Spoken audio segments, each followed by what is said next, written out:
Paano po ba nagsimula, no? Paano nagsimula ang inyong pangarap na maging abogado? Wala sa aking hinagap na ang pag-aaral ng law. Noong maliliit pa ang aking anak at saka noong nag-aaral sila. Noong nakapag-aral na sila, naging bakante na ako, Doc Ana.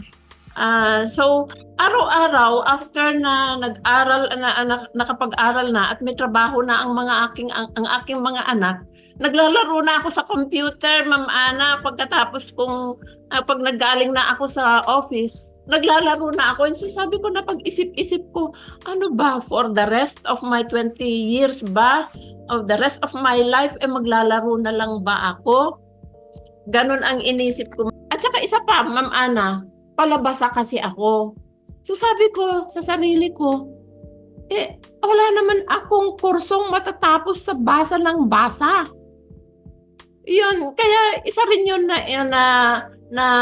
rason kung bakit ako nag-aral. And then nakikita ko may mga senior citizen kasi na hindi na busy sa life nila, and then makakatulong pa ako sa mga ibang tao. Especially po sa amin, wala pong mga abogado po sa amin na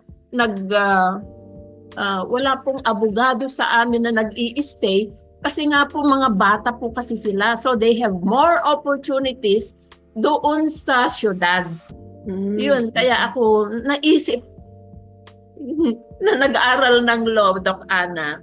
Hindi naman po ito ang unang beses niyong nag-aral, hindi po ba, attorney? Di ba kayo din naman nakapag-graduate, naging CPA? Actually, yun po napansin ko sa inyong storya, no? Parang, actually, ang dami niyong pinasok na iba't ibang trabaho, iba't ibang hats, di ba? Hindi lang kayo nanay, hindi lang kayo nag-alaga ng bata, nagsumikap din kayo. So, kamusta po yung mga, di ba? Hindi pa po ba kayo nagsawa sa pag-aaral? Hindi po nakakasawa ang pag-aaral pagka ito ay naging lifestyle mo na, Doc Ana. So every day you are seeking something to learn. Doc Ana, actually, humbly, setting aside my ego, kasi tama yung sinabi mo na achiever ako. Lahat na yata ng civil service examination na-take ko na. O ganun. So inaaral ko yon bago ko tinetake para ako makapasa agad-agad.